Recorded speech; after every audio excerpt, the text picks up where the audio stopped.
Selling your dental practice is the second biggest decision of your career, and buying that practice is the biggest. I am thrilled to be talking with an expert today about these two major decisions. If you want to learn more about how we can help you and connect with our sponsor, text BUY to 215-543-6454 or text SELL to 215-543-6454. You do not want to mess up the biggest decisions of your dental career. I'm thrilled to have an expert with me today on our podcast. Please introduce yourself and share with the audience what you do in your daily life to help dentists. Hey, Paul, how you doing? My name's Joe McGonigal, and I'm with DDSmatch, and I own the franchise in Eastern Pennsylvania, Delaware, New Jersey, and we also dip into Connecticut and Western Mass a little bit as well. So I've been in the dental industry for over 20 years, which is hard to say out loud at this point. I don't feel like it's been quite that long, but it has. And I help dentists think about, prepare, and develop a strategy for their eventual practice transition. And I want to share with you, we're going to dig into your questions, but as someone who's been in the dental profession / industry dealing with dentists, do you see that dentists are just, what's the right word for it, Joe? Pretty clueless about this because they don't talk about it in dental school at all.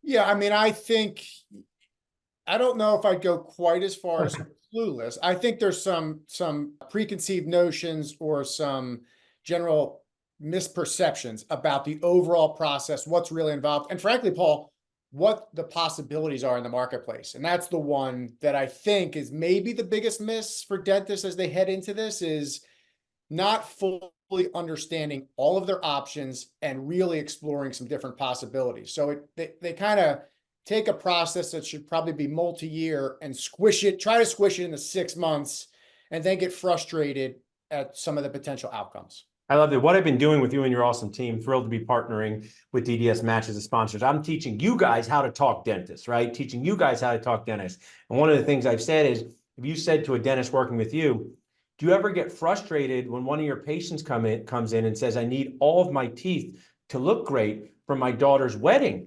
And I go, yeah, when's the wedding? They go, next week. It's next week. And working under duress and pressure causes problems. So I think what you've just sort of shared, and I echo, is be proactive instead of reactive to these big decisions. And I want to start with, tell us, you're doing this daily, Joe. How has the transitions market changed just in the last 2 to 3 years?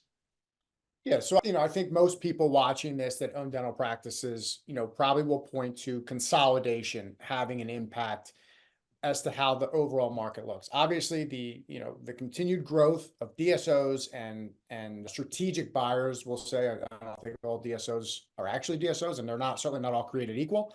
But this, strategic buyer has certainly changed how people approach their practice transition. Some people are great. That's a great opportunity for some people. For other people, it's not. But even if you're not someone who would potentially sell to a DSO, they have certainly impacted how the market has changed. And frankly, one of the things real recently, Paul, is it seems that most DSOs have changed a little bit what their target acquisition is. So, in 2019 and then 2020 after COVID, and 2021, really almost anything north of $1 million in revenue was a pretty sought after acquisition for most groups. What I'm seeing in the last 2 years, since credit markets have changed a little bit, recession, things like that, is the target for a lot of these DSOs has gone up a little bit on the revenue side. So really looking for 1.5 and some north of 2 million in revenue and multiple providers. So you have this segment of $1 million or $1.5 million in collections practices who, are still seeking, highest value for the practice, but are finding that some of the more mature DSOs aren't overly interested or doing deals at that level. But what's happened, I think, is the value of those practices on the private market has certainly increased. So, Paul, you and I mean, you used to do this. Yeah. There's this, theory out there that it's 75% of collections is the price of a dental practice from the doctor to doctor. We are absolutely, and at least in Philadelphia, New Jersey markets, seeing $1 million, $1.5 million practices, well-run, profitable, stable, transacting, 90, 95, and upwards of 100% of collections on the private market.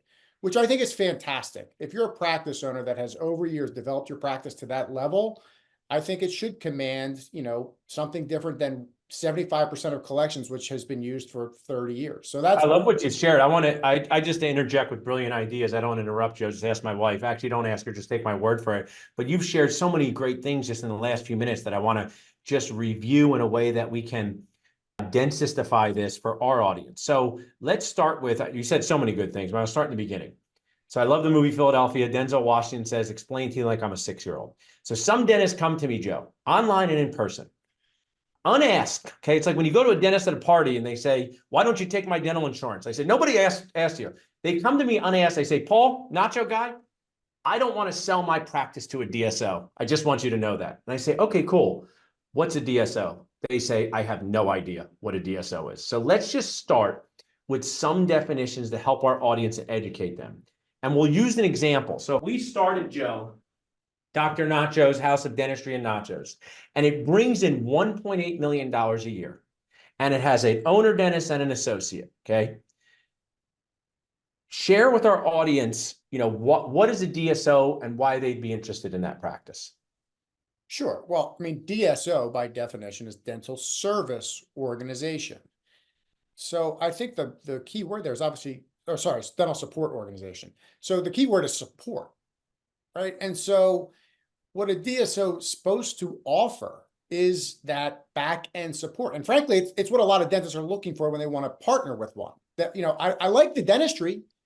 I like the clinical aspect of dentistry. I want to keep doing that, but owning a dental practice has gotten, has worn out for me. I don't really want to continue to own, do all the administration. So I think when you're talking about a DSO support and what level of support can each group provide is critical. And like I said at the outset, they're not all created equal. So there are certainly groups that say we're a DSO, but haven't really started to invest in the support part and the infrastructure. And I like what you shared there. And as we use this example, this practice, this hypothetical one I have that, is me and one associate doing 1.8 million, I'm 100% owner of it. And there's an opportunity to sell to a DSO and not be 100% owner, but also not be 0% owner. Is that an accurate way to put it? And likely scenario. Like, so what is in the most often for Joe McGonigal world? We have this practice, collects 1.8 million, has one associate. Like you just mentioned, they're looking for practices above 1.5 million now. We'll kind of circle back as to why that creates opportunities for private practice buyers. But sticking with this DSO theme, what percentage are you seeing me, the owner, sell most of the time? So my audience just has an idea, hey, I am going to sell this percentage of the practice. I tell clients that come to me, you need to be prepared to sell, 51 to 70%. 51 to 7%. And then as someone's listening to our brilliance right now, maybe, 5 months from now, 5 weeks from now, 5 years from now, in the most easy to understand way, even for me, Joe, what happens to that other, we'll call it 30%. I'll say, okay, 70 is good, Joe. That's good.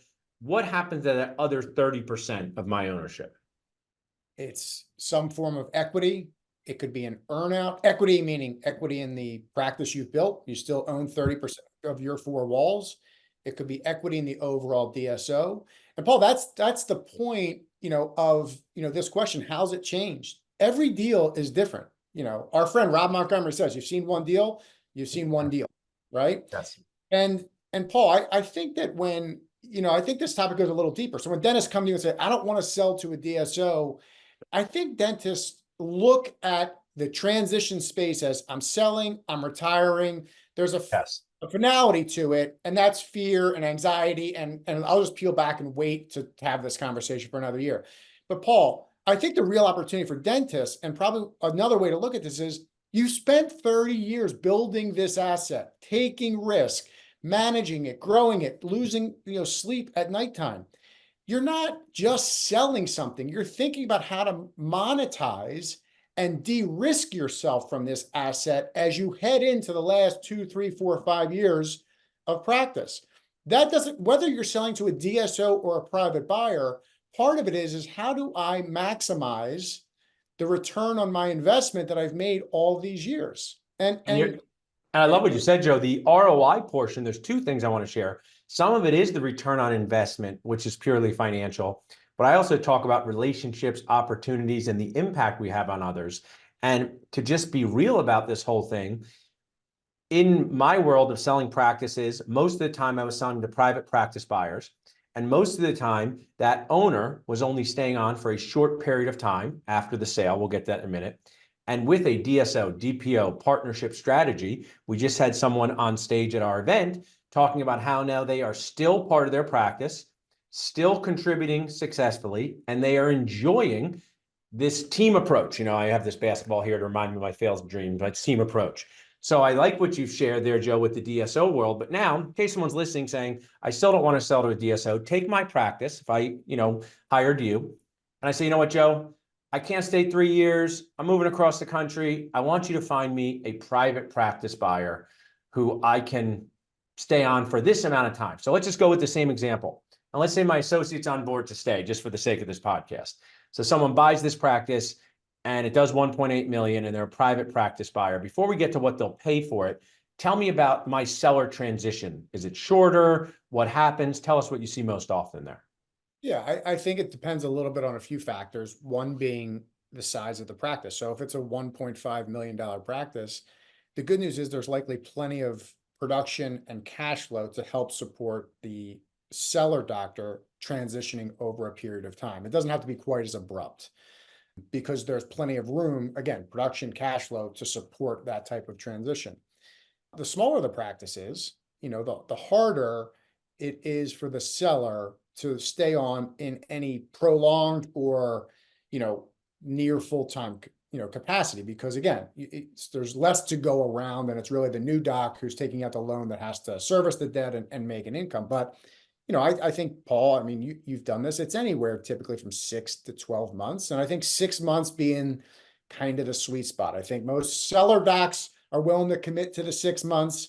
Most buyers are willing to commit to the 6 months because it's kind of needed, get through a hygiene cycle, and then they go where they go from there. And I tell my clients all the time, if everybody's getting along and there's plenty of room and, it can go on for years. But if you really just want to transition it and be gone, 6 months really isn't that long. So I think 6 months is the sweet spot. I think that's a really important point for us to reinforce, because in my experience and talking to so many dentists, Joe, so many different capacities, the time needed to stay after sale is an enormous factor in which way dentists go if they have both options on the table. And some of it is they want to stay for 3 to 5 years, and some come to you and they should have come to you 3 years ago, because I believe the worst answer, I used to ask this question every time someone called me up to want to sell practice, Joe. I'd say, hey, Dr. Joe McGonigal, thanks for calling me up. I'd love to help you. I just have one question for you. Under ideal circumstances, when would you like to be done, retired, sold, hanging up the handpiece? And the worst answer I could get was yesterday, because that means that they have waited way too long. So I don't know what you think of that. Have you had that experience too as a broker? I think you're right. And we tell dentists all the time, when dentists come to us and say, I'm ready to start this process, they don't articulate it this way, but when we ask, what do you really want out of this process? What are your goals? I hear people say two things. I want control and I want options. I want control over who buys my practice. I want control over the process and the timing of it a little bit. And I'd like a lot of options. Well, Paul, what you just described, if I want to be done yesterday or you give me 6 months, you really limit your control and your options. You already done it on your own. So the sooner you start, I tell people all the time, transition planning and your sale are two different things. Yeah. You can transition plan 3, 4, 5 years out. You don't have to sell anything. No one's rushing you into it. But what you get by doing that is control and options, unlimited. Yeah. You really get to see the market. You really get to pay attention. You get to time it. You get to, have access to some of the best buyers. If you're not in a rush, you can just wait. This is not the right buyer for me. I'll wait. Yeah, I think you're saying so many good things and kind of help you and your brokers talk dentist. We always say we want to give our patients all reasonable options so they can chew and smile with success. And you can say to dentists to get the most options so you can be successful when it comes to, I've talked about these F's, Joe, family and finances, right? Because I had a dentist that I helped sell a practice whose family had already moved states away because they needed to. And he was just flat out stuck with his dental practice. And for him, it wasn't necessarily about getting the most money out of it. It was actually getting a buyer so he could move. And we actually proud to help him do that. But he did not put himself in a position for his family to be successful. Right. Yeah. I now want to go through Joe McGonigal's misconceptions dentists have when it comes time to sell practice. So let's just go back to me. I'm this dentist. I got a practice. This one will be doing let's just bring it back at $1.2 million. It's got 5 operatories. I'm 60 years old and I'm thinking about selling my practice. I'm a solo GP. What are some misconceptions I might have? That's a great example. $1.2 million, 5 ops. I think one of the bigger misconceptions is the range of options you have as an owner in terms of what's possible from a transition standpoint. In that scenario, you could sell to a private dentist. There's going to be a lot of demand at $1.2 million from private dentists, and they're going to have access to capital to do it. You could bring an associate likely if you wanted to, bring somebody in first, make sure it's the right buyer. It would depend on if I advise that that's the right way to go. We need some more conversation, but it's certainly an option at that revenue level. You would have, a fair amount of strategic buyer interest. I don't think it's the large DSOs, but it is definitely those regional DSOs or emerging groups in your area that own 6, 8, 10 offices. And you will, just in that group alone, you'll see a range of options on deal structure, valuation, what they would want from you post-closing. So I think one misconception is, I think there's a little bit of tunnel vision from some sellers. Like, this is the way I did it 30 years ago, so this is the way it's going to be. And it's probably not. I mean, that might be one option, but you probably have 6 or 8 other potential scenarios, potential buyers, and deals on the table. So I think one misconception is, there are far more options than maybe most dentists think there are. I really like that. How about this? And maybe this has a variety of ways to answer, but a practice with an associate dentist, does it usually make it more attractive to sell, less attractive, same attractive in your experience? That's hard to answer. I think it depends if Then walk me through it. When does it make it more attractive when there's an associate dentist? if the practice needs the associate to continue doing the revenue level. So if I'm buying the practice from you, Paul, and you have an associate, I'm going to replace you. Yeah, gotcha. If the associate's really driving a lot of revenue, and the revenue, it's a 2-doctor practice, they're pretty important to the process. If, you as the owner are working 2.5 days and you have an associate 3 days, it's kind of a one full-time dentist operation, really, they're probably less important on the associate side, because I'm going to want most of that dentistry myself as the new owner. So more attractive, you need them, less attractive if it's going to be maybe a logistical and also people issue, right? Sure. There's a part-time associate, practice as $1 million. What happens to that associate? So I like that there. So, kind of as we dig into this final portion, I like the DDSmatch brokers to just explain how you work, right? So if someone needs a dental implant, I explain how it works. So let's just say someone's listening right now and they say, hey, I'm in the areas Joe described. I do $1.2 million and I want to start thinking about this earlier than I thought I would need to, right? I want to listen to Joe and Paul and say, I want to be proactive. Yeah. They reach out to you and what happens? Do you have a call, a Zoom? Tell us, just walk us through a day in the life of you talking to interested sellers. Sure. Yeah. So I think this actually, follows up one other misconception dentists have about the process, which is, brokers just find buyers. Like, I'm paying you just to find a buyer. And the answer to that is no. We do a lot of other things through the process. And Paul, I think, we say it all the time. Everything starts with a conversation. So my first interaction is usually setting up, 30 to 45-minute call with a client just to get to know, where are they? How are they thinking about this? How close to the finish line are they? What makes their practice great? What do they envision as an ideal outcome? And so that first conversation is just getting a feel for, how does the seller want this process to go?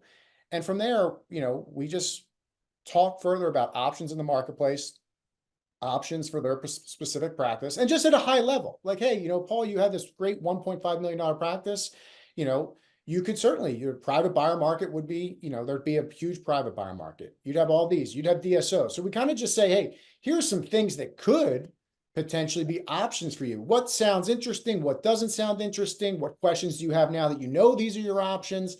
So it's a lot of dialogue. I mean, I think about the process in 3 big buckets: prep, planning, and design, actually taking the practice to market, and then getting the practice from to closing. And we spend so much time in prep planning and design because we want to go to market with a strategy that we believe is going to drive for the outcomes the seller wants. So we spend a ton of time up front getting to know you and your practice, talking about valuation, getting everything formalized. Then we take the practice to market. We're, talking to potential buyers. We're discussing practice data. We're doing some showings and meetings. You're getting to meet them. That's kind of the negotiation part. And then we accept an offer from somebody and we kind of shepherd everybody to the closing table. And you've shared this well. A couple of things I want to share is I would hire someone like you, even though I know how to do it, for this reason.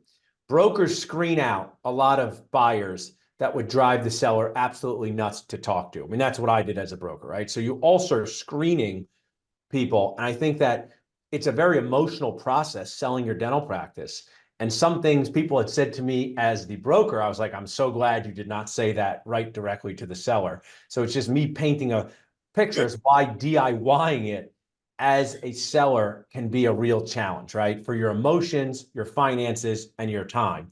Brokers are also really, I believe, able to tell how serious a buyer is. And I don't think a seller can tell that, right? So I've had sellers come to me, Joe, and say, I've been working with my friend's daughter from dental school for the past year and a half, and I think she's going to buy it soon. I'm like, I don't think she's going to buy it ever, right? I don't think she's going to buy it ever. And he goes, I no. just had this happen, Paul. I had a practice I have listed, and the seller sent me these 3 people I definitely want you to talk to because they're very interested. And I said, Doctor, for what it's worth, these 3 people have been looking at practices I've had listed for 5 years. Yes. They're not buyers. They're great practice lookers. They're not buyers. I mean, this is gold. I hope you tell the brokers this, because the way he says is, you have that hygiene patient who's been with you for 10 years, who's really nice, who keeps saying they're going to get that implant and they keep having that missing tooth. That's that buyer, right? Doesn't mean they're bad people. Doesn't mean they're bad patients. That we all know that in our practice. My hygienist says, should we talk to Mrs. Smith about the implant? I said, you can mention it, but we've mentioned it for the past decade to her. So, I mean, the one thing I also just want to make sure we review before we wrap up, because I think it's a really important part of the DDSmatch process, is that I believe every buyer wants to pay less and every seller thinks their practice is worth more, right? I don't know if this is earth-shattering information. And you guys do something to create context and data around it. So if I came to you and I said, hey, Joe, we're going to sell my practice and I want the best price possible, tell us how you guys do this independent valuation so both sides have confidence. Yeah, no, good point. I appreciate you bringing it up. We believe in transparency through the process. And so we do use an independent third party to create practice valuations, most of the time on practices. And we believe it's a great benefit to the seller doctor to get them some reality around practice values. And we take into effect, a lot of factors: location, facility, profitability, obviously. But it's not me saying what it's worth. It's not the owner's CPA saying what the practice is worth. We have this independent third party that values hundreds of practices a year, dental practices specifically. And it creates a lot of confidence on the buyer side. We provide that to the buyers. They're sharing it with their advisors. And I think what it does, Paul, is tries to just level set everybody's expectations. Now, just because you get a valuation that says your practice is worth $900,000, that doesn't mean that's what you have to sell it for. Right. Right. So we also have that conversation with the practice owner. Do you like the number? Are you happy with that number? And depending on what the owner of the practice says, we work for the owner, right? So we're not dual representation. I'm sure you've talked about this in other podcasts, but we work for the owner and we work collaboratively to figure out the best way to market the practice and how to drive for the ideal outcome. And I think that's just a perfect closing message, because one of my biggest mistakes in my dental career was working with a dual representation broker. I was not treated in a way that was fair, but it wasn't illegal. And I should have known more. But back then, Joe, there was no Facebook. I didn't even know really Rob Montgomery very well. So working with a dual representation broker, someone who thinks they can do both sides, is extremely dangerous. Well, you shared so much value, Joe. Before we wrap up, just tell the audience the regions you cover. So if they're listening and say, that's where I am, they know they can talk to you and your team. Sure. Eastern Pennsylvania, so everything east of Harrisburg-ish, all of New Jersey, all of Delaware, Connecticut, and Western Massachusetts. We're growing, Paul. My team's growing. Awesome. Well, you are doing the work of the Lord G.B. Black. That was a famous dentist, Joe. Text by to 215-543-6454 to connect with Joe and his team. Text cell to 215-543-6454. Thanks so much, Joe. Oh, appreciate it. Thanks so much.